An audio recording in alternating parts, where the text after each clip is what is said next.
Hello there. Can I interest you in some DS games? Today I'm offering, let's see here, Chicken Little, Ace in Action, Ben 10, Protector of Earth, Bolt, the video game, and to top it all off, I have Hannah Montana Music Jam. Are you interested in them? I will offer them to you, all four of them, for $80 a piece. What do you think about that? $80 a piece? Yeah, I'll buy all four, especially for the Hannah Montana game. That's good news, and I like to hear that. Now, what would you think about buying each game for $120 a piece? $120 per game? No.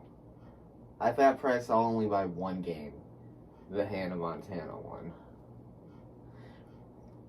And for this, I can explain using the price elasticity of demand. No, not price elasticity of demand. The percent change in the quantity that I'm buying is 75%, going from 4 games to 1. And the price change is 50%, as you're increasing from $80 to $120. Now that brings me to my demand elasticity coefficient of 1.5, which means my demand for this good is relatively elastic. No, you've ruined me. You with your elasticity. Why couldn't you be relatively inelastic, or even better, perfectly inelastic? You had to be relatively elastic. Screw you. So to explain my price elasticity of demand skip better with the numbers, let's look at this graph. So right here we can see that at the price of $80, my consumers were willing to buy 4 games, but once the price is increased to $120, he's only willing to buy 1 game. And to show his elasticity, you take the percent change in quantity demanded, in this case it's 75%, and the percent change in price, in this case it's 50%, you put the quantity demanded percent over the price change percent, and that will give you with a number, which is the elasticity coefficient for demand, and this is 1.5, which, seeing as it's above 1 but not infinite, it is relatively elastic. This number for both supply and demand, if it's 0, that signifies inelasticity, perfect inelasticity. If it's below 1 but not 0, then it's relatively inelastic. If it's just a 1, it's unit elastic. If it's above 1 but not infinity like this, it's 1.5, it's relatively elastic, and if it's in infinity, it's perfectly elastic. Oh yeah, baby, we're making so much money. We're uploading 4 games and we're getting $80 per? This is awesome. Wait, what'd you say? These are only worth $40 now? Okay, we're only gonna be producing at half capacity now. Bye-bye, 2 games. Nice. We're still making the Hannah Montana game. So our supply elasticity is unit elastic. Well, what does this mean in this monologue to myself? Well, our shift in production is a 50% shift, because we're going from 4 games to 2 games, and that's a 50% change. And the pricing changed from $80 to $40, which is a 50% change, which makes us 50% over 50%, 1 unit elastic of our supply. we're pretty elastic, if I say so myself, but not relatively. So to better explain my price elasticity for supply, at the price of $80, that looks like a 6, I apologize, but $80, Nintendo is supplying 4 DS games. But once the price shifts down to $40, Nintendo decides that they're gonna lower their production output to 2 games to match the $40. So this change in percent of quantity supplied is 50%, because 2 is 40, 50% of 4. And the price change is 50% as well, because 40 is 50% of 80. So that gives you the number 1, which makes Nintendo supply elasticity unit elastic. And like with demand elasticity, it's the same concept of if it were greater than 1, it would be relatively elastic, but if it were infinite, that would be perfectly elastic. Whereas if it were less than 1, it would be relatively inelastic. And if it were 0, it would be perfectly inelastic. I just got a raise by 100%. That's pretty incredible. Okay, now let me think about how this will affect my spending. Previously, I got $120 per pay period, and I would spend $80 on that on 4 DS games. So I don't think I'm going to be buying more DS games. I think I'm just going to start buying fewer. Let's say 2 per pay period. Now let me think. That's a negative 50% quantity demanded of DS games over 100% increase in my salary. So that's negative 0.5. That's a relatively inelastic income elasticity. But it shows that DS games are what I consider to be an inferior good. Now, let's look at what I consider to be a normal good. I used to just buy 1 3DS game per pay period, but now I'm gonna get 5. Yeah, 5. So let's look at that. That's about a 500% increase my quantity demanded of 3DS games over 100% increase on my income.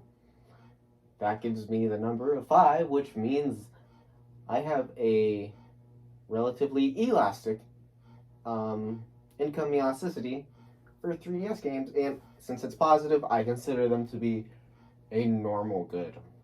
Okay, now let's take a look at income elasticity. So for DS games,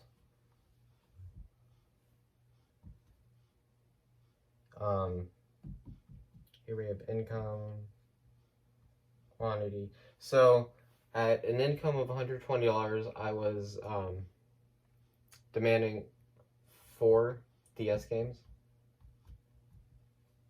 But once my income went up to $240, I started to only demand 2 DS games. So now if we look at these numbers, the percent decrease in quantity demanded of DS games is 50%. That's the negative because it's a decrease. Over the 100% increase in my income, this is the formula for income elasticity, you get negative 0.5. Now, for looking at income elasticity coefficients, a number below 1 means it's relatively income inelastic. If it's 1, it's income unit elastic, and if it's greater than 1, it would be relatively income elastic. And if you have a negative, that means that the good you're looking at is an inferior good, because the quantity you're demanding goes down while your income goes up. If you have more money to spend something on a better good, you're going to buy less of the inferior good. Let's look at the income elasticity for the 3DS games. Income quantity. So when my income is $120, I only get one 3DS game.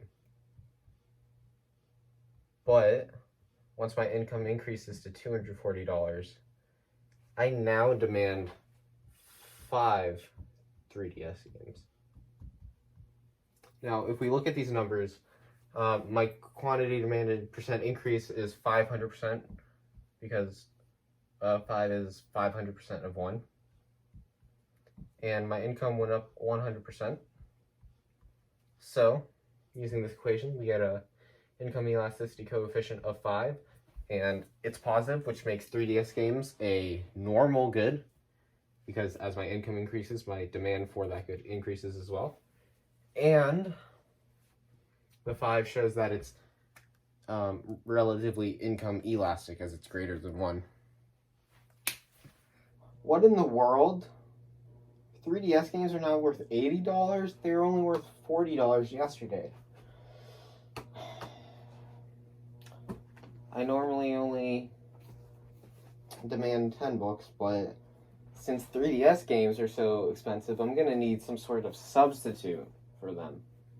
So now I'm gonna demand 25 books. You know, I'll get more reading in, more sci-fi, more classic literature, you know.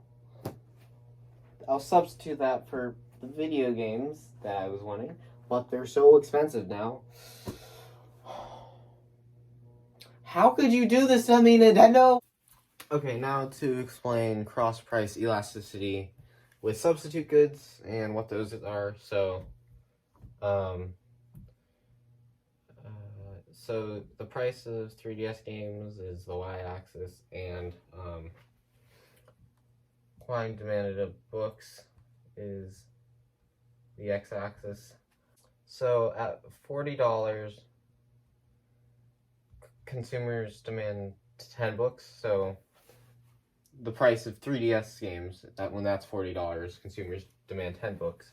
However, once the price of 3DS games goes up, consumers are gonna demand 25 books. And to explain this, we can take the 150% increase of books demanded over the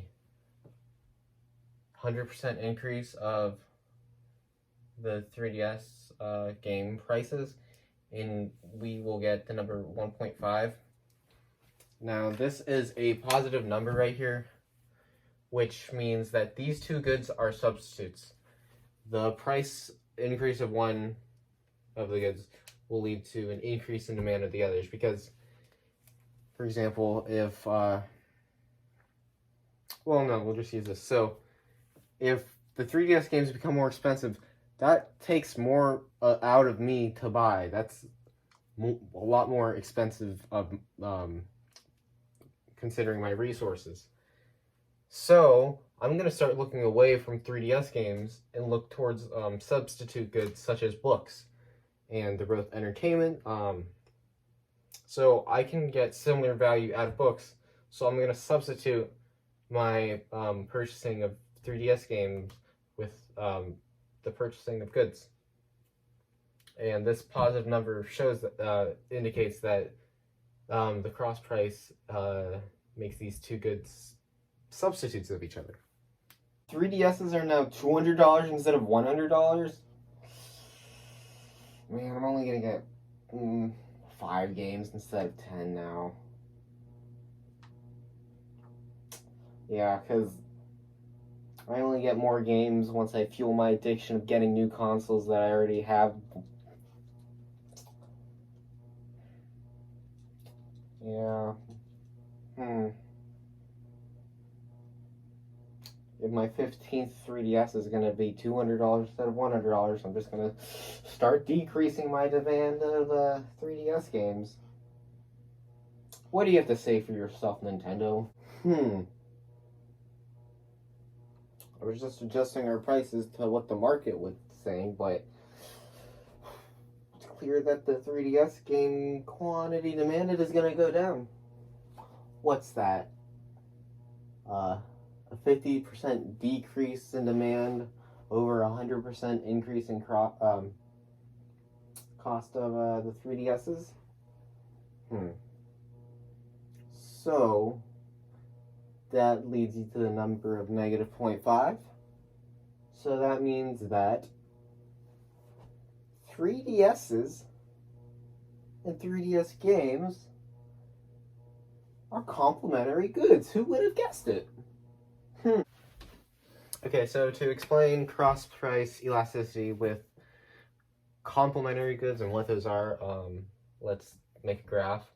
So price of 3DSs, quantity demanded of 3DS games.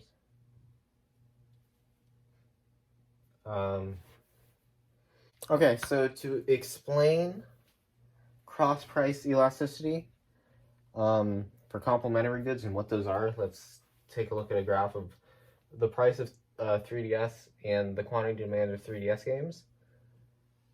Now, when the 3DS was $100, 10 3DS games were demanded. However, once the price of the 3DS went up to $200, the quantity demanded of 3DS games went to 5. So that's a negative 50% relationship between 10 and 5, as 5 is 50% of 10 and you're going down, over 100% increase in the price of 3DSs. That gets you a number of negative 0.5. Now, this number shows you that 3DSs and 3DS games are complementary goods because you need them, or they're often used in conjunction with each other. They work together. So, if the price of one of the goods increases, that leads to a sort of effect on the quantity demanded of the complementary good, as that the demand will decrease due to the price increase of the other good. And this negative shows that.